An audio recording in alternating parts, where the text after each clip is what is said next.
और उसके दो सबसे अच्छे दोस्त विमल और शेखर लंबे वीकेंड्स का बेसब्री से इंतज़ार कर रहे थे, क्योंकि उन्होंने कैंपिंग के लिए जंगल में जाने की योजना बनाई थी।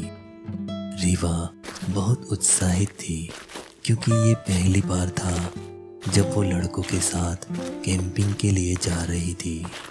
आखिरकार वो दिन आ गया।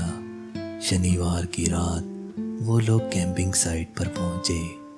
वे सभी एक अच्छा समय बिता रहे थे और एक दूसरे को डरावनी कहानियां सुनाने का आनंद ले रहे थे। तभी रीवा उन दोनों से कहती है, मुझे कैंपिंग करना बहुत पसंद है। देखो तुम लोग मेरी वजह से कितना मज़ा ले रहे हो। और हाँ, मैंने सोचा था कि आप दोनों रात में कैंपिंग के लिए डरेंगे, लेकिन ऐसा नहीं हुआ। फिर भी मैं तुम दोनों से बहादुर हूँ। ये सुनकर विमल कहता है, हम भी देखेंगे कौन अधिक बहादुर है। बिना भागे जंगल में एक रात तो बिताओ। थोड़ी देर बाद रीवा को थोड़ी थकान महसूस हुई, तो वो सोने के लिए अपने कैंप में चली गई। उसके जाने के बाद विमल और शेखर भी अपने कैंप में सोने चले गए।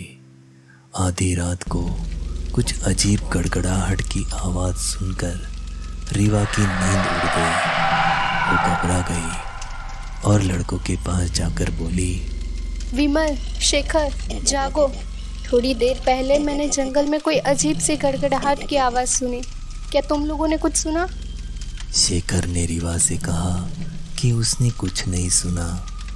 विमल ने उसे चिढ़ाना शुरू कर दिया, जिससे रीवा और भी परेशान हो गई।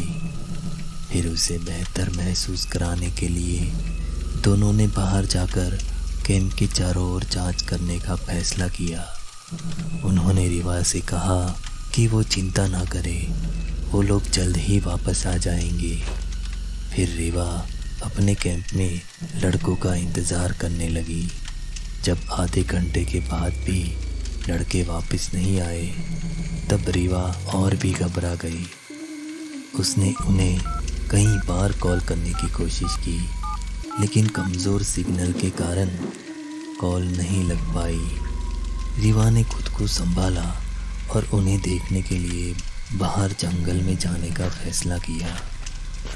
जंगल गहरा काला और ठंडा था।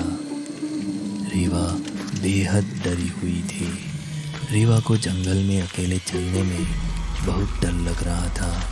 वो विमल और शेखर को आवाज़ देकर बुलाने लगी, तुम दोनों अगर छिपकर मुझे डरा रहे हो तो कृपया बाहर आ जाओ और मेरी इस कैंपिंग ट्रिप का मज़ाक ख़राब न करो और ये मज़ाक बंद करो। फिर वो थोड़ी ही आगे बढ़ी होगी कि तभी उसे एक पेड़ पर विमल और शेखर के कटे हुए सर लटके हुए दिखाई दिए। वो कुछ सोच पाती उससे पहले ही पेड़ के पीछे से एक काली परछाई बाहर निकली, जिसकी आंखें जुगनू की तरह चमक रही थी और रीवा के सामने ही देख रही थी। रीवा डर के मारे जंगल की दूसरी तरफ भागने लगती है। भागते भागते उसे एक कार दिखाई देती है, तो वो उस कार में बैठकर भागने लगती है। रीवा वहां से निकलने के लिए बहुत ही तेजी से कार चला रही थी। वो सोचने लगती है कि काश हमने कभी इस कैंपिंग ट्रिप की योजना ही न बनाई होती। काश मैंने कभी उन दोनों को यहाँ आने के लिए मजबूर ही न किया होता। ये सब मेरी ही गलती है। वो ऐसा सोच ही रही थी कि तभी कार के सामने परछाई आ जाती है और उसका एक्सीडेंट हो जाता है। अंत में उसका भी कटा हुआ सर उसके दोस्तों के साथ उसी पेड़ पर लटका दिया गया था। दोस्तों, आपको हमारी ये स्टोरी कैसी लगी, ये कमेंट में जाकर हमें ज़रूर बताइए।